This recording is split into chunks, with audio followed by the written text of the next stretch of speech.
Merci beaucoup. Je vous remercie tous deux pour votre comparution ce matin.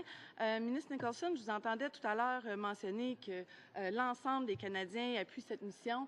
Je vous inviterai à tendre l'oreille et à vraiment parler aux citoyens. Dans ma circonscription de Portneuf-Jacques-Cartier, à travers la province de Québec et ailleurs, il y a beaucoup de citoyens qui ont des questions et qui ont des inquiétudes aussi. Alors moi, j'entends un autre son de cloche. Ce n'est pas un appui unilatéral qui est donné au gouvernement, loin de là. Et vous avez des questions auxquelles vous devez répondre pour être honnête envers les Canadiens. Je ne vous ai pas encore entendu nous mentionner quoi que ce soit à propos des coûts à date de la mission. Je comprends qu'il est inconcevable jusqu'à présent de nous donner le coût total que la mission pourrait engendrer, parce que même jusqu'à maintenant, je ne vous ai pas entendu définir non plus un critère de succès. Je ne vous ai pas entendu clarifier à quel moment on pourra se retirer de l'Irak. Alors, pour ce que j'en sais, on pourrait être là pendant une éternité. Je ne m'attends pas à ce que vous me donniez l'ensemble des coûts, mais je me demande par contre à ce que vous fassiez preuve d'autant de transparence que les Américains l'ont fait, que les Australiens l'ont fait envers leur population. Au Royaume-Uni, c'est la même chose. On a une idée des coûts jusqu'à date. Donc, c'est la première question que je vais vous demander, les coûts jusqu'à aujourd'hui, depuis le début de la mission. Si vous n'êtes pas capable de répondre à ça, c'est qu'il y a un sérieux problème de gestion des fonds publics au sein de votre ministère. Et l'autre question que je vais vous poser, c'est comment le gouvernement définit le succès de l'ensemble de la mission en Irak.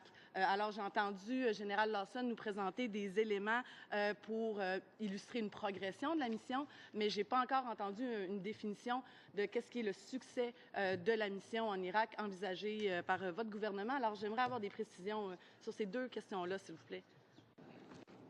OK. Bon, tout d'abord, en ce qui concerne votre commentaire préliminaire, soyons clairs, je crois que la forte majorité des Canadiens appuient la lutte contre le ce que nous faisons. Je comprends qu'il y a des Canadiens qui ne l'appuient pas. Et je sais que le NPD ne l'appuie pas et que les libéraux ont un point de vue différent du nôtre. Tout le monde a droit à sa propre opinion, mais moi, je suis d'avis que nous sommes sur la bonne voie en nous opposant à l'EI. Mais cela étant dit, nous pouvons avoir des opinions différentes. Les coûts ne cessent de changer à mesure qu'évolue la mission. Nous avons des coûts fixes, comme vous le savez, en ce qui concerne les CF-18,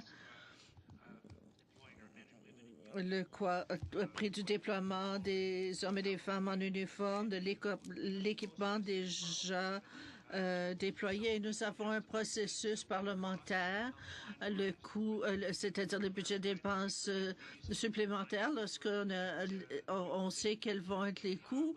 C'est là qu'on les présente. On va continuer à le faire. Et en réponse à la deuxième partie de votre question, nous jouons un rôle de consultation et d'assistance. C'est notre rôle. Et si on essaie de dire que c'est un rôle de mission, c'est faux.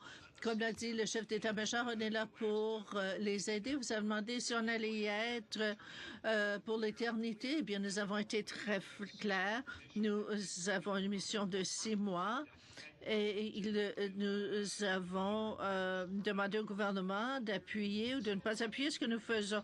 Donc, nous avons été très fermes.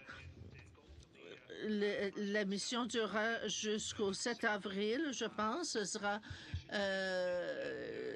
6 mois après le début de la mission. Nous avons été très clairs. Jusqu'à présent, nous voulons avoir l'appui du Parlement et j'espère que cette fois, le NPD vous demandez comment on mesure le succès. Eh bien, justement, c'est ce qu'on disait lorsqu'on repousse le I, c'est une mesure de succès.